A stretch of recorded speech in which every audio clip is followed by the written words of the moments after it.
Since the creation of the internet, every industry has been turned upside down.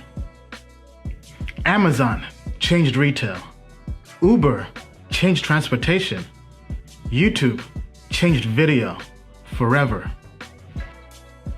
With the invention of crypto, money is next. At the speed technology is growing, the future of money and securities are digital. 9 out of 10 millennials do not trust banks. The value of money relies on trust. Government debt is higher than it's ever been before. Central banks continue to print money. Fortunately, the world has a new solution.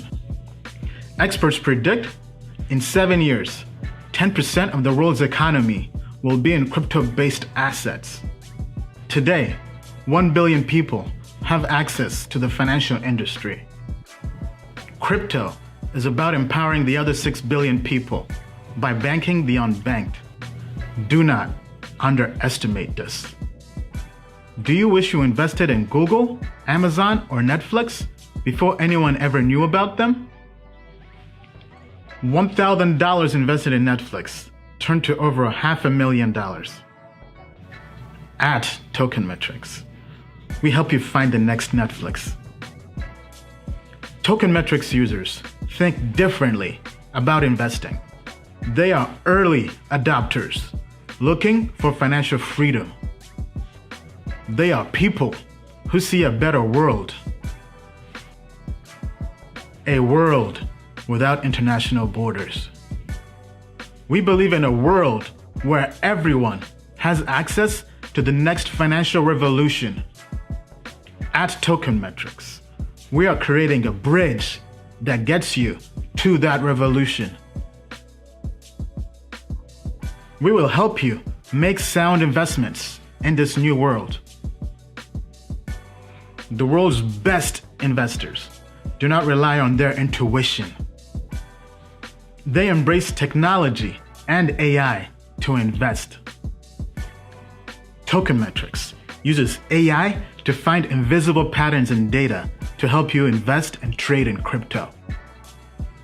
In the past, we have used our data-driven system to achieve financial freedom. Now, we are giving you the keys. We created Token Metrics to be the only platform you'll ever need to make money in crypto. We give you AI and access to crypto experts at the best price. The moon is not the limit. To the moon and beyond.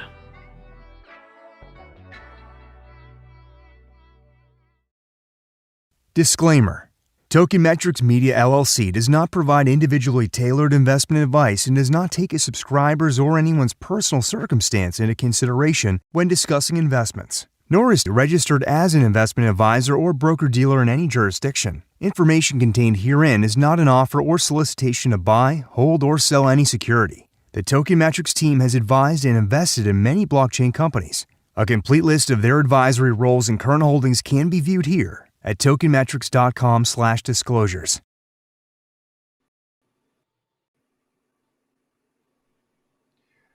Hi, everybody. Good evening, and welcome to the Token Metrics Sunday live stream. I'm your host, Bill Noble, and I'm joined by Senior Investment Analyst, Forrest Przybysz. Forrest, welcome to the show. Thanks, Bill. All right. Two administrative notes before we begin. First of all, we're sorry for the technical problems. We're coming on a little late, but we definitely appreciate you staying tuned with us. Also, we appreciate the idea that you want to interact with us via the Menti codes. Unfortunately, today, we won't have a Menti code, but we're going to try to give you the best show possible. So with that in mind, let's kick into your market update. Crypto, the inflation solution. Also a plus, we're going to add in some tactical ideas to give you some navigation going forward. Now, a graph that fits what you already know, inflation. CRB, for old school guys like me, is how inflation was measured back in the day. It's still around. It's an index of like commodities. So like grains, coffee, metals, etc. Copper. CRB has been on a rope going from 100 to 220 in a very short period of time, moving like an altcoin. CRB is up against resistance, but commodities continue to break out. Now, just to give you some details, coffee exploded recently. This looks like an altcoin going from 90 to 210. Okay, for people out there who like breakfast, orange juice, along with your coffee, going from 107 to 142. These are just plain Jane commodity markets that are mooning like altcoins. Now, if you mix this with the idea that there are troubles overseas in China with stocks like Tencent and Baidu getting absolutely hammered because of new government regulations, these commodity moves may be telling you that the Fed may have to keep the pedal to the metal longer than anyone expects. The Delta variant may also play into that. So while commodities mooning is not good for me, you, and our common listener and everyone else who has to go to the grocery store, it may be a phenomenal signal for crypto, particularly if the Fed has to keep the pedal to the metal. Now, speaking of the metal, let's talk about an idea that comes from Fidelity's elite macro research unit that I pulled off Twitter. They're taking the inflation approach or the inflation idea and going back to gold in the 70s. Yes, in the 70s. Okay, I was in grade school. I wasn't there for this trade, but it's still relevant. Now, back then, gold and the gold trade was how people really hedged against inflation, and it was a huge catalyst for gold to go higher throughout the decade. So Fidelity is plotting gold in the gold line throughout the 70s from 71 to 79. And the black line, okay, is Bitcoin since the bottom near 2018. So if you can follow the graph, or if you can't, I'll tell you about it, right? It's showing that Bitcoin probably has much, much more upside, right, throughout now and maybe early 2022 before there's a corrective period, okay, before the real big up move starts 2024, 2025. Now, that's in line with some Gann research they've done, and I know you don't care about 2025 today, but the way this graph is plotted shows you that there's probably more upside in crypto in the short term, say over the next 6 months. So if there's a dip, which we'll get into in a minute, stay tuned. If there's a dip, that might be an opportunity to get on board for a much bigger trade.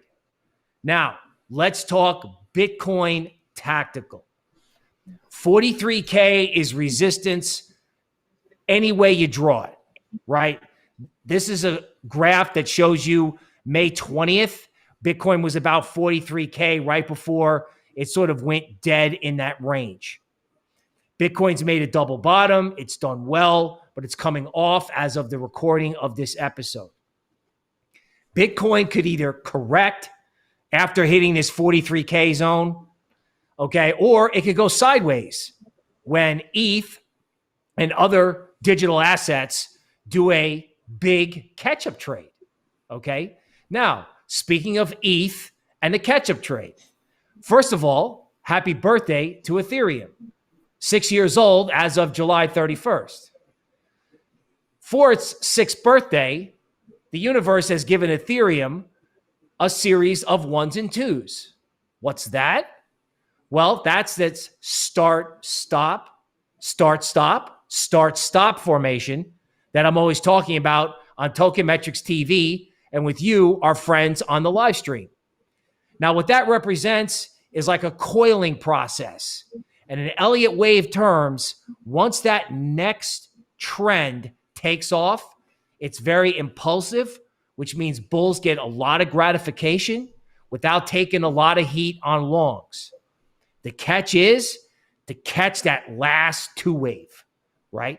So if you missed ETH, you might get to buy it at 2,500. If there's a dip, I would estimate that that would be good support if there's a dip. Frankly, folks, I wouldn't be shocked if there was no dip because Ethereum is just too cheap versus Bitcoin and it's too undervalued. Now, that said, if Bitcoin comes off, Ethereum might come off.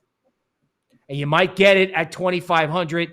Below that, Christmas might be at 2,358 if there was a big washout. So on one hand, I'm talking out of both sides of my mouth. On the other hand, I'm trying to give you the navigation you need in case there's a dip. But our overall theme is that Ethereum is going to go much, much higher. Now, looking at some high market cap digital assets, Chainlink is breaking through 23. Chainlink, again, huge market cap, has the ability to drive total crypto market cap along with Ethereum and other big coins. Chainlink was actually breaking out last week after a 4-week liquidity event where Chainlink shockingly was pushed down to 15, where no doubt much larger players took anything that any smaller players had to sell and put it away for a long, long time. So remember, Chainlink was a huge leader in the market back in August 2020 when small digital assets in the lending and trading space took off. Polkadot, everyone loved it at 48. Everyone hated it at 12. This is my running joke about Polkadot. Polkadot is Web3, and I have absolutely no idea why everyone gave up on it. At the top, it was 61% above its Gann trend line. That's sort of my homemade gravy version of what Forrest does on a more scientific basis. At the bottom, Polkadot was, drum roll, 61% below my Gann trend line. Now, Polkadot, as you can see on your screen, is having a big green day, is taking out 1969, right? And that would be an indication that the layer one big cap coins could start breaking out one by one. I don't have a Cardano chart, but Cardano fans are out there. We're glad you're with us. Okay, Cardano could be next. This could move total crypto market cap a lot, especially if there's one more dip in ETH before it takes off. Okay, the more they wind up that spring in this sort of alternative coin universe, the higher it can go. Now, again, total crypto market cap. Right now, about 1.6 trillion. Okay, my work shows it can head towards 1.8 trillion and is eventually going to make a new high. So I don't know that you have to FOMO in, okay? But to quote Mike Novogratz, if you're not long, you're short, which is a nice way of saying, you know, you should have some crypto, but don't FOMO in with all of it because there may be one last dip to get in. So save some chips, but the overall outlook is constructive. The only question remains, how big is the next dip and where can you grab it? Okay, now, speaking of smaller cap digital assets, we've been talking about perp for a while. A lot of positive catalysts here. Binance having trouble with European regulators on derivatives. Decentralized derivatives, as you have heard me go on and on and on and on, could be a huge underreported theme in crypto. Perp traded in a wild range, somewhat annoying, but never really crashed the way other protocols did in May and June. Perp is above 13.8. I own Perp as a disclaimer. Fibonacci extension levels above the market are 25 and 39. One final note, Perp has done that start, stop thing. So we're looking for that, big three-wave gratification. If 13.8 holds, and I hope it does during any Bitcoin correction, then this could be another sign that, perp is strong enough to try to go higher. Now, a coin we've covered that, was very disappointing for a while, Alpha, is starting to show signs of life. There's a teacup and handle formation. Okay. And Alpha has resistance around 71 cents. And if it breaks out, it could be 86 cents as the next resistance. Overall, the teacup and handle formation could result in digital assets like Alpha doing much, much better short term. So, in sum, Nano, the future of money. Notice I've been trying to end all the live streams and Token Metrics TV episode, always trying to remind viewers about the future of money. July 28th was 264 days from the November 2020 low in Nano. 264 days is a Gann number. We've been experimenting with multiples of 6. Nano's got a little bit of a bid to it around 4-ish, and Gann trendline analysis shows upside potentially up to 12 if it gets going. I know you like alternative digital assets. I know we're very constructive on Ethereum. Everyone seems to focus on Bitcoin, rightly so. However, don't forget about the nanos and don't forget about the dashes. There are positive catalysts here, and going back to orange juice and coffee, people need a solution and institutions know it. So the same people that took to crypto that everyone was puking in May and June may also be preparing for the future of money trade, and Nano could be a part of that. So stay with us, stay with Token Metrics. TokenMetrics.com and Token Metrics TV will keep you tuned in, and we appreciate you being with us today. And that's the market update. All right. Now from there, with that done, I'm going to move over to my colleague, Forrest, who is going to take it away with his outstanding work. Forrest, are you out there? Yep. Thanks, Bill. I'll take it from here. All right. We're going to be talking about the Ethereum repricing that I strongly believe that is going to happen, and something that we've been talking about for a while. You guys know at Token Metrics, we're huge on Ethereum, but over the last couple of months, some announcements and catalysts are coming up or have been announced for Ethereum that are coming up in the future that could make Ethereum's price go through the roof. Apologies, before we get into it, apologies for the live stream being a little bit laggy. We do have a smooth recording that we are going to upload after this. My guess is Ian probably took our internet bill money, didn't pay the internet bill, and instead invested it in Ethereum at 1,700. So hopefully we'll have some faster internet for you guys in the future. Jokes aside, thanks for bearing with us. Why am I looking at a chart of Bitcoin if I said I was going to talk about Ethereum? Well, because the changes that are happening to Ethereum's monetary supply are going to be affecting the outgoing supply of Ethereum. And Bitcoin is really the best cryptocurrency that we have in terms of comparing or studying what happens when you reduce the incoming supply of a cryptocurrency.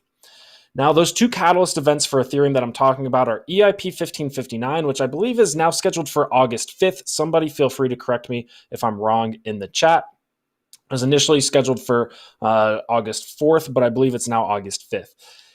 Ethereum 2.0 is the other catalyst, and Ethereum 2.0 is arguably an even bigger catalyst, but when you combine the two, you get something that is going to take Ethereum from around 4% annual inflation to probably negative inflation. All right, so let's get into it first. Before we take a look at Ethereum, let's look at Bitcoin. And these dashed lines here, these vertical dashed lines, just represent the timing of the Bitcoin halvings, right? November of 2012, July of 2016, and most recently, May of 2020, roughly every 4 years. Roughly every 4 years, Bitcoin's supply, incoming supply, not existing supply, incoming supply is reduced by 50%, meaning the miners' rewards are cut in half, right? Now, we know, and the market knows, that this decrease in supply is coming beforehand, right? We can predict it. We know it happens roughly every 4 years. It's designed that way. Bitcoin's design, it's written in the Bitcoin code base. Despite that, we still see this supply decrease get priced in after the actual halving, right? We got a little bit in 2016, we got a little bit of a run up in anticipation of the halving, and it dumped off shortly after. But the main run up, the main bull market occurs after the halving, despite the fact that the entire market knows that this is coming, right? So I'm thinking that more than likely, we know, the entire market knows that Ethereum, these two catalyst events are going to decrease the supply, yet we probably won't see it get priced in any meaningful way until after they go into effect. Well, EIP 1559 is right around the corner, but Ethereum 2.0, we still have a lot of time to accumulate Ethereum. Ethereum 2.0 is changing Ethereum from proof of stake or proof of work to proof of stake. And part of that change is going to be a decrease in Ethereum's issuance rate by roughly 80 to 90%, right? So first, let's take a look at Bitcoin's halvings. At the Bitcoin halving in 2012, Bitcoin was worth about $3. It then subsequently peaked at $1,163 before evening out at the next halving 4 years later at $663. In the 2016 halving, it went from $663 to $19,700, bringing the entire altcoin market with it, right? Brought the cryptocurrencies that have completely different use cases than Bitcoin also experienced a bull market catalyzed by Ethereum or by Bitcoin's halving. We then evened out at about just under $10,000 for our most recent halving in May of 2020. And Bitcoin so far this bull market has already peaked at $64,895, just under 65K. Now, if you're like me, you think that there's a significant chance that this isn't actually the market peak for this market cycle. We could actually go higher, right? At least that's what I think. Is it guaranteed? No, of course not. Nothing's guaranteed in crypto. So what we can see here is that with a 50% decrease in Bitcoin's inflation every 4 years, we see these massive run-ups, these massive bull markets, essentially what I would refer to as a repricing of the asset, a repricing from $3 to roughly $600 with a big peak along the way, a repricing of $600 to $700 all the way up to $10,000 with, of course, a market peak and some valleys along the way, and another over 6x repricing so far this market cycle. That's with a 50% decrease in the inflation rate of Bitcoin. What's happening with Ethereum is over a one-time, right, between two catalyst events, essentially a one-time, if you combine the two, or decrease in inflation by over 100%, right? So Ethereum 2.0, which is set to go live somewhere in Q4 of this year, or Q1 of next year, 2021, which is denoted by these two dashed lines. This is the time frame that we would expect Ethereum 2.0 to go into effect, the move from proof of work to proof of stake. That event alone, excluding EIP 1559 that's about to go live in about a week or sometime this week, we would expect a move from roughly 4% inflation to about 0.5 or 0.4% annual inflation. That is a 90% decrease, right? Where am I getting those numbers from? Well, we've got the table here in the ethhub.io documentation. With 10 million Ethereum staked, we would see a max annual network issuance of 0.54%. Well, how much do we have staked right now? If we go to the ETH2 launchpad, we see 6.6 million. So we have somewhere so far between 3 and 10 million staked. So that means the expected annual inflation would be somewhere between 0.3 and 0.54%. Let's call it 0.4. If this staking contract continues to grow up to 10 million, it would be roughly 0.54, right? Regardless, it is a massive, massive decrease in the annual inflation. Then you layer in EIP 1559 going live in about a week, where a portion of every single transaction gets burned. I believe it's somewhere between 15 and 30%, and it depends on network activity.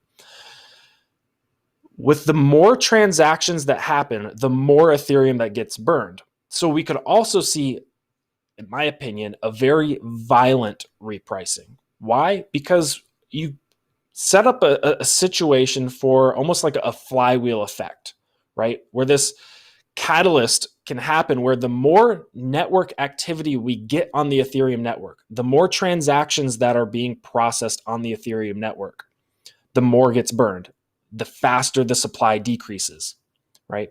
So you not only would you have increased activity on Ethereum, but that increased activity is followed by a large decrease or a large increase in the amount of Ethereum that gets burned and a large decrease in the supply of Ethereum. So you have two major events, right? This trend line here, this simple linear trend line on a logarithmic view, is the trend line that Ethereum's roughly